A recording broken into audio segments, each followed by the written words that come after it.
Hello, my name is Paul Grogan and welcome to the first in a series of time-lapse videos where me and my partner Vicky play through Gloomhaven Jaws of the Lion.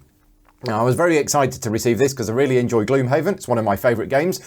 But I was actually thinking when this game was coming out that this was going to be like a much lighter, streamlined version, like, you know, Gloomhaven for kids kind of thing.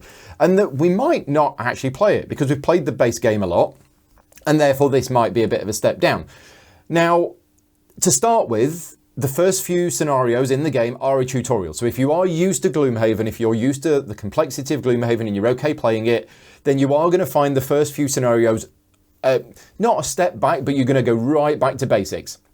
Scenario 1, it took us probably about 20 minutes to play, 25 minutes to play at the most, and it doesn't use the full rules. What Gloomhaven Jaws of the Lion is absolutely perfect for new players to get into the system, because the big box, you know, is okay if you're experienced gamers, but it's a lot to take in. Gloomhaven Jaws of the Lion starts you off right at the start, only teaches you some of the rules, you then play scenario 1, which is what we're doing here. Then, once you've done that, it introduces a few more rules and you play scenario 2, etc, etc. So without giving away any spoilers, because there's a little bit of spoilers, if you're watching this, I mean, I'm not really going to talk in detail about the scenario, but we're playing two players. The two characters that we've chosen are the Demolitionist and the Red Guard. The Demolitionist is kind of, it's a quattro, so it's a little character. Got lots of melee power. Yeah, basically that's what that is. The Red Guard is apparently about protection. So I'm playing the Demolitionist and I'm looking to Vicky to protect me.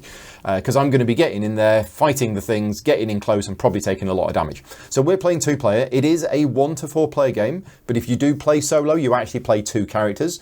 So it's really 2 to 4 characters.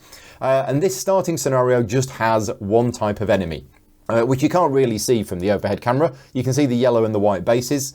They are the bad guys. I won't give any real story spoilers away in this, though I'm sure some of you watching this have already played this scenario.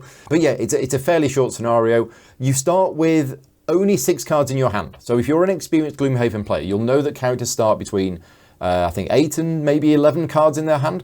And in scenario 1, you start with a fixed 6 cards. And you'll notice if you look closely at those cards, they actually have a blue banner on. And what that is basically an explanation in clear English as to what that card does. So instead of it saying move 2, it will say you can move your character 2 hexes on the board.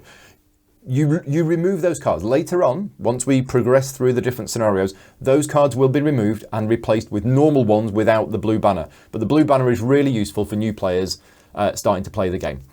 Now, in terms of what specifically happened, scenario 1 is really easy. I'm pretty sure you can't lose scenario 1 unless you play extremely badly. So it was basically just going through the motions, and it only took us, I think we played maybe 4 rounds or something like that. So you play 3 rounds, that's all of your cards gone. Then you do a short rest. Then you get your cards back, and then we played a little bit longer, and it was quite easy, but it's designed as a very simple, short, introductory scenario to get you started with the game. One of the interesting things that happened is that Vicky did 1 attack and drew her null card. And then on her next attack, she reshuffled her deck, drew her null card again, and then got a -2 when she was doing an attack of 2. So she didn't have a very good night in terms of attacking.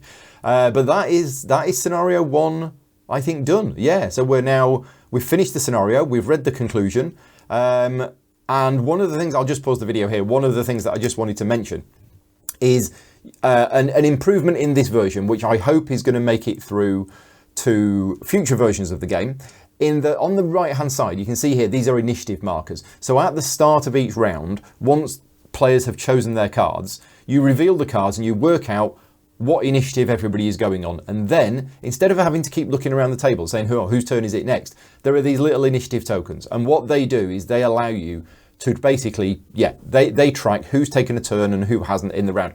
Interestingly enough, when I used to play D&D 10, 15 years ago, we used exactly the same system. I made little cards, I'd laminated them so we could write on the names of the characters, literally used exactly the same system to keep track of the initiative for that.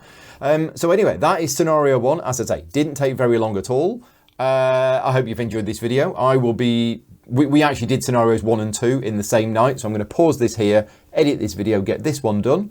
And then I'll get on with editing video 2. This is not a sponsored video. This has been created purely through the support of my Patreon campaign. So if you like the videos that I'm creating, you want to see more content, then please consider supporting me at patreon.com/gaming rules. Until next time, take care and thanks for watching.